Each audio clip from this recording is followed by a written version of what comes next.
Today I'm factory resetting this Catalyst Express 500 device, but when I'm about to do the whole process to reset this device, it turns out that it doesn't do the reset, meaning that the device practically has the same configuration that was previously done.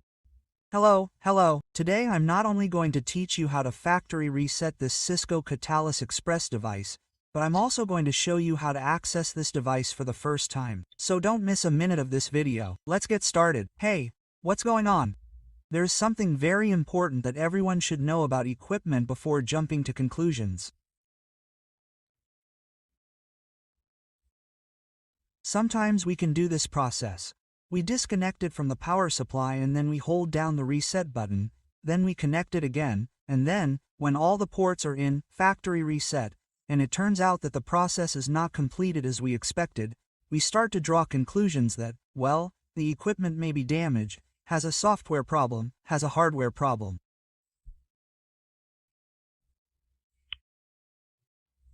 Well, in this video, before jumping to those conclusions, I'm going to show you what you should do to verify or check that the equipment really does have a software or hardware failure.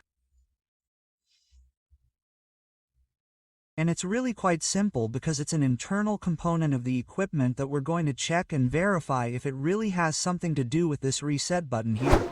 Okay, look, the first thing I'm going to do here is simply disconnect this device from the electrical current, that is, I'm going to disconnect its power cable and then remove this cover that is here. I have already disconnected all the screws that this device has on the part, on all the edges. For example, here it had a screw, I have already removed it and well, it had several screws on the back. So today what I'm going to do is simply okay, very good. There what I'm going to do is move this cover backwards to be able to remove it. And I'm going to disconnect it here. I'm going to take the phone out of here. Okay. The first thing we have to do is check if this little setup button here that is on this side can make contact with the button that we have here.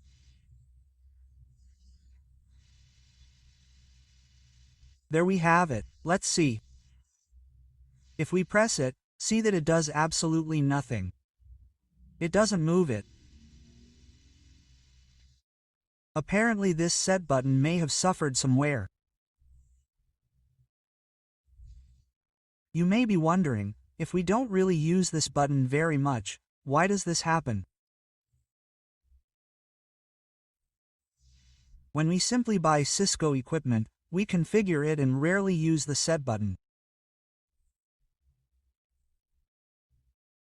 Maybe this comes from the factory, the equipment actually came with this detail, or simply, well, due to time, perhaps in disuse, it suffered some wear and tear and is not pressing the button that should really be pressed here to be able to reset or restart the equipment. So, before drawing the conclusions I mentioned at the beginning, we must first verify if the button is really making good contact, if it is pressing the internal button that the equipment has. Well, we were able to verify that it is really the button here, the setup button, which is not pressing the internal button of the equipment, and that is why the equipment is not factory reset. So what we are going to do is perform this factory reset process. We are going to disconnect it from the power supply. And I'm going to have to simply press the button from here, from the inside. Okay, I'm going to press the button here. It's already pressed there. Okay, now I'm going to connect the power cable to the device.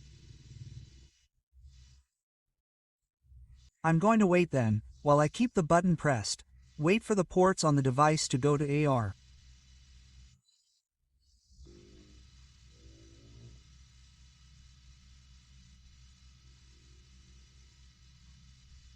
It's already green there.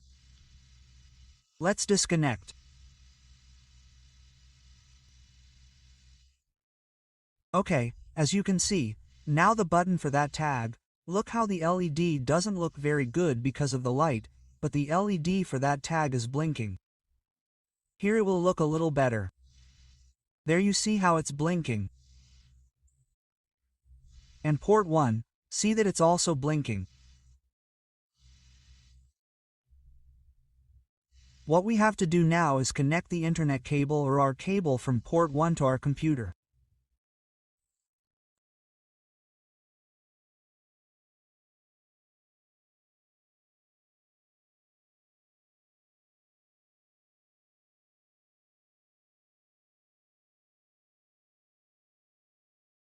See how the computer has already detected the network.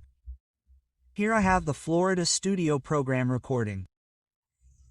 But look there how I automatically connected the computer to port 1 and it already detected the network.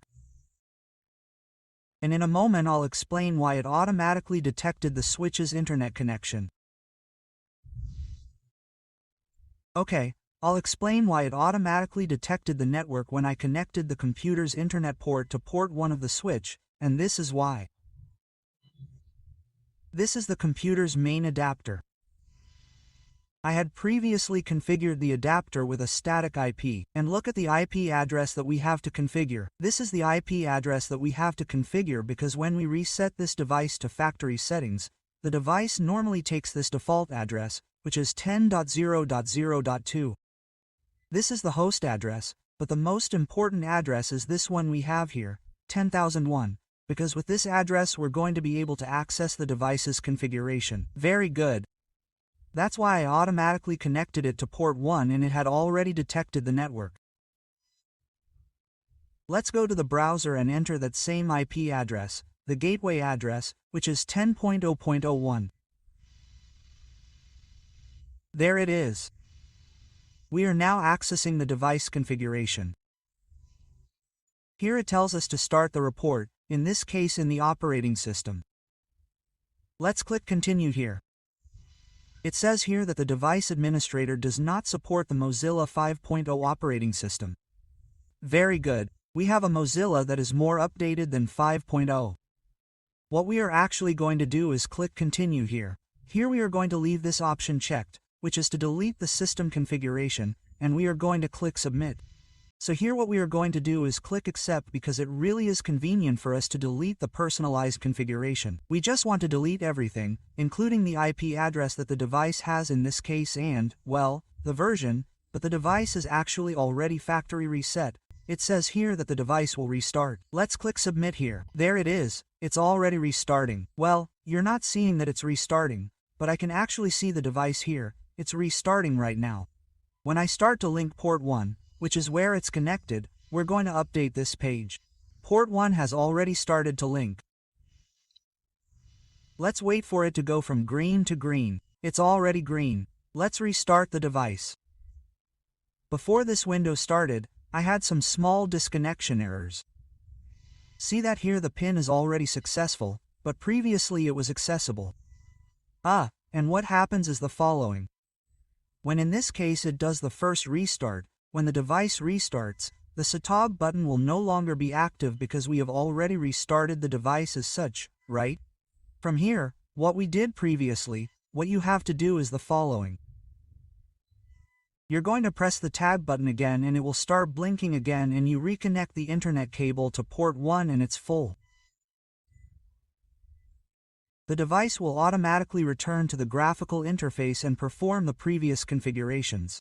Very good. The network configuration that it asks me for here, which is a configuration, well, for the WAN, and, well, the IP address, because to access it in this case, well, I'm going to leave it static and, well, I'm going to leave it with the same IP address. I don't really have a problem. We're going to put 10.0.0.1, which is its address, the address of OK. I'm going to put 2 here, better. And here is a gateway I'm going to put 100,001. Very good. Network configuration, username, password. The username. Well, I'm going to put admin here now. Then I'll configure the rest.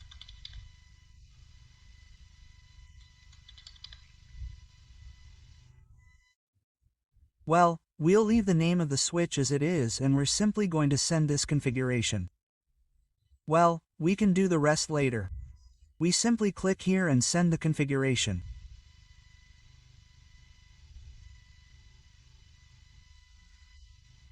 Okay, I'm putting dots here. There shouldn't be dots. Yes, I put dots. That's why it gives me that error. Here too.